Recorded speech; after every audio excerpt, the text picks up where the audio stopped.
প্রিয় দর্শক, আজকে আপনাদের সামনে আবারও একটি মোনাজাত নিয়ে হাজির হয়ে গেছি। যে মোনাজাতটি আমাদেরকে নামাজের শেষে অবশ্যই আমাদের প্রয়োজন হয়, বা নামাজের শেষে আমরা এই মোনাজাতগুলি করলে আল্লাহ রাব্বুল আলামিন আমাদের সকল গুনাহ খাতাকে মাফ করবে। তাই মনোযোগ দিয়ে শুনবেন। রব্বানা যালামনা আনফুসিনা ربنا ظلمنا أنفسنا ربنا ظلمنا أنفسنا وإن لم تغفر لنا وإن لم تغفر لنا وإن لم تغفر لنا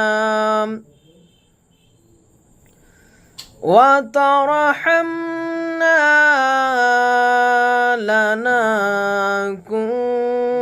لنكونن من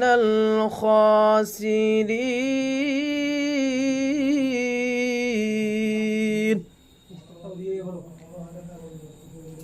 ربنا ظلمنا أنفسنا وإن لم تغفر لنا وترحمنا لنكونن من الخاسرين.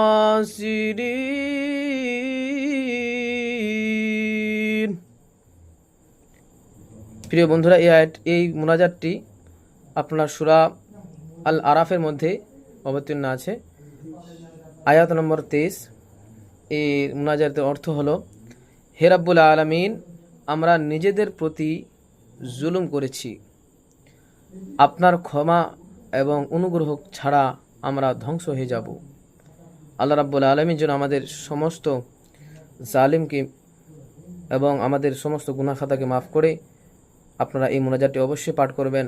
আর আমাদের চ্যানেলটা যদি আপনারা নতুন হয়ে থাকেন তাহলে অবশ্যই সাবস্ক্রাইব করে নেবেন। আসসালামু আলাইকুম ওয়া রাহমাতুল্লাহি ওয়া বারাকাতুহু।